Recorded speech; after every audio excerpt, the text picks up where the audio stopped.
दोस्तों नमस्कार। आशा है कि आप अच्छे होंगे, आपका दिन खुशी से गुजरे। इसी के साथ हम इस वीडियो का शुभारंभ करते हैं। दोस्तों हम कुरान का चैप्टर 35 है ये, देखिए 35 होना चाहिए मेरे ख्याल। हाँ, 35वां सूरा या चैप्टर। और आपको ये बताएं, ये पारे बोलेंगे कुरान में कितने पारे हैं। पारे एक हाइपोथेटिक चीज़ है। कुरान की 6324 आयतें या 234 आयतें या 6667 आयतें, जो आयतें अगर क्लब कर दी जाए, कुछ आयतों का अनुवाद नहीं निकलते हैं तो 6324 या 234 के आसपास बसती हैं। वैसे अलग अलग 6666 आयतें हैं और 114 अध्याय हैं। तो इस कुरान को 30 हिस्सों में बांट दिया गया है। हाइपोथेटिक है, उसको ये पारे कहते हैं। और कोई फारसी की आंख नहीं, कोई रॉकेट साइंस नहीं है कुरान में, बल्कि कुरान तो लोगों को बर्बाद करने के लिए पैदा हुई है। इनकी पहली आयत क्या कहती है, चैप्टर 35 की अल-फातिर की, क्या कहती है? सब प्रशंसा अल्लाह के लिए जो आकाशों और धरती का पैदा करने वाला है, 2-2, 3-3 और 4-4 फरिश्तों को बाजुओं वाला संदेश बनाकर नियुक्त करता है। वह संरचना जैसी चाहता है विवृद्धि करता है। निश्चय ही अल्लाह हर चीज़ का सामर्थ्य है। कह रहा वो अल्लाह बड़ा रहमान है। हम उस पर शुरू करते हैं। वैसे तो अल्लाह रहमान है ही नहीं, अल्लाह दयालु है ही नहीं, अल्लाह गफूर माफ़ करने वाला भी नहीं है, अल्लाह तो क्रूर और अत्याचारी है। तो ये पहला जो आयत है वही गलत है, यानी शुरुआती कुरान गलत होती है, झूठ बोलने से होती है।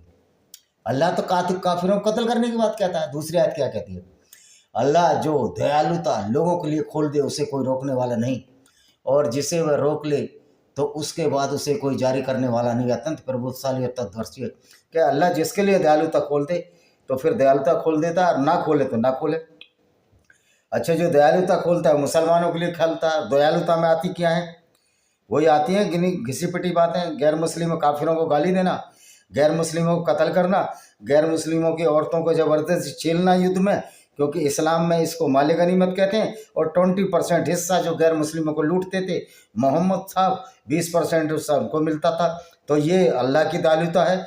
जो अच्छे भले इंसान को, जो सही भी इंसान है, उसको बिगाड़ने की क्षमता रखता है। ये अल्लाह का पैगाम। तो अल्लाह बड़ा दयालु है। उनकी नज़र में दयालु है जो कातिल है, जो गैर मुस्लिमों से नफरत करने वाले हैं।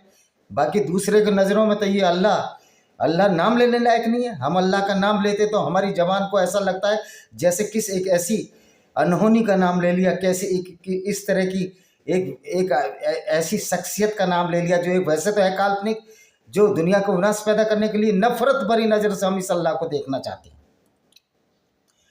तीसरी आयत, ए लोगो अल्लाह की जो तुम पर अनुकंपा है उसे याद करो। क्या अल्लाह के सिवा कोई और पैदा करने वाला है जो तुम्हें आकाश धरती से रोजी देता है? उसके सिवा कोई प्रभु नहीं, तुम यहीं से उल्टे भटके जा रहे हो। क्या जो अल्लाह है